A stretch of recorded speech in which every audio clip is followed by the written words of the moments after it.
পশ্চিমবঙ্গের ডিএ মামলা নিয়ে সরকারি কর্মীদের বিরাট দুঃসংবাদ। বেশি লাভ করতে গিয়ে লস হলো। আজকে ভিডিওটির মধ্যে দিয়ে এই ডিটেলস বিষয়গুলো আপনাদেরকে জানাবো, যারা যারা আপনারা সরকারি কর্মচারী রয়েছেন। ভিডিওটিকে স্কিপ না করে প্রথম থেকে শেষ পর্যন্ত মনোযোগ সহকারে দেখতে থাকুন। চ্যানেলে প্রথমবার হলে সাবস্ক্রাইব করে পাশের বেল আইকনটিকে বাজিয়ে রাখুন এরকমই গুরুত্বপূর্ণ আপডেটগুলো সবার প্রথমে দেখবার জন্য। তো চলুন ভিডিওটিকে শুরু করা যাক।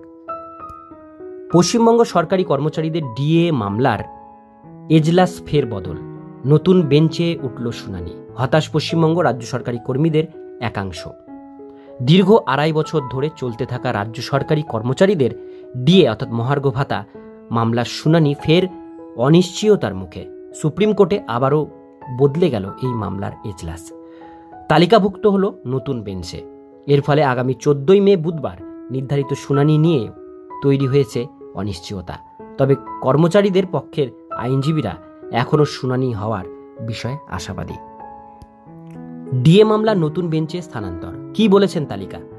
রাজ্যের ডিএ মামলা বর্তমানে বিচারপতি সঞ্জয় করল এবং বিচারপতি মনোজ মিশ্রের বেঞ্চে পাঠানো হয়েছে। এটি তালিকাভুক্ত হয়েছে সুপ্রিম কোর্টের 15 নম্বর কোর্টে, যেখানে মামলাটি রয়েছে ক্রমতালিকায় 40 নম্বরে।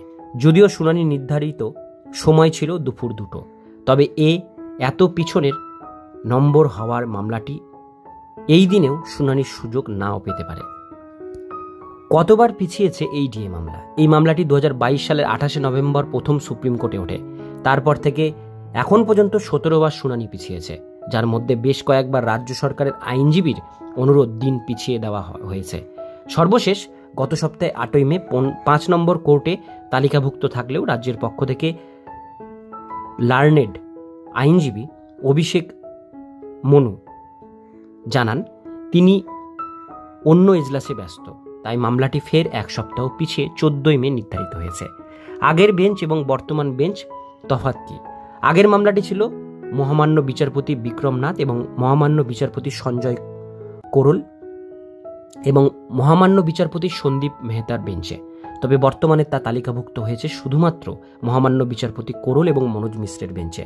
যদিও বেঞ্চ বদল হলেও বিচারপতি করল আগেই বলেছিলেন এখনও রয়েছেন। তাই অনেক আইনজীবীর মতে মামলার মূল গতিপথে বড় কোনো পরিবর্তন আসবে না। তবে নতুন বেঞ্চে আসার পর শুনানি আবার কবে হবে সেই নিয়ে অনিশ্চয়তার সৃষ্টি হয়েছে বলে মনে করেছেন সরকারি কর্মীদের একাংশ। আইনজীবীদের বক্তব্য, শুনানির সম্ভাবনা কতটা? আইনজীবী বিক্রম বন্দ্যোপাধ্যায় জানিয়েছেন শুধু বেঞ্চ পরিবর্তন হয়েছে। বিচারপতি করল আগে ছিলেন, এখনও রয়েছেন। আমরা আশাবাদী যে বুধবার দুপুরে শুনানি হবে। একই মত আইনজীবী ফিরদৌসী শামীমেরও। তিনি বলেন, যেহেতু গতবার আমরা বিরোধিতা করেছিলাম মহার্ঘ ভাতা মামলার পিছিয়ে দেওয়ার বিষয়ে, তাই এবার আদালত আমাদের যুক্তি শুনবে বলেই আশা করছি। ডিএ মামলার পেছনে প্রেক্ষাপট, 2022 সালে মে মাসে রাজ্য সরকারি কর্মচারীদের একাংশ কলকাতা হাইকোর্টে কেন্দ্রীয় হারে ডিএ এবং বকেয়া দাবিতে মামলা করেন। 20 মে 2022 হাইকোর্টে রাজ্য সরকারকে 31% হারে কেন্দ্রীয় সমতুল্য ডিএ দেওয়ার নির্দেশ দেয়। ওই রায়ে জয়ী হয় কনফেডারেশন, ইউনিট ফোরাম এবং সরকারি কর্মচারী পরিষদ। পরে সেই রায়কে চ্যালেঞ্জ করে রাজ্য সরকার সুপ্রিম কোর্টে যায়। 3 নভেম্বর মামলা দায়ের হয় এবং 28 নভেম্বর প্রথম শুনানি হয়। কর্মচারীদের হতাশা ও আন্দোলনের সুর। যদিও মুখ্যমন্ত্রী মমতা বন্দ্যোপাধ্যায় ইতিমধ্যে কয়েক দফায় ডিএ বৃদ্ধির ঘোষণা করেছেন, তবে তা কেন্দ্রীয় হারের তুলনায় অনেক কম। কর্মচারীদের একটি বড় অংশ মনে করেন সুপ্রিম কোর্ট ডিএ মামলার দীর্ঘসূত্রিতা উদ্দেশ্যপ্রণীত। প্রতিবার শুনানির আগেই রাজ্যের পক্ষ থেকে কোনো না কোনো কারণ দেখিয়ে সময় চাওয়ার বিষয়টিও তাদের মধ্যে হতাশা ও ক্ষোভের জন্ম দিয়েছে। সবশেষে অপেক্ষা জারি ও আশার আলো। 2.5 বছর পেরিয়ে গেলেও এখনও চূড়ান্ত রায় হয়নি ডিএ মামলায়, এমনকি ঠিকমতো শুনানিও হয়নি।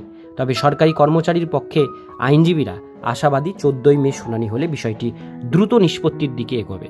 রাজ্য সরকারি কর্মচারীদের একটি বৃহৎ অংশের জীবিকা ও ন্যায্য অধিকার এই মামলার সঙ্গে জড়িত।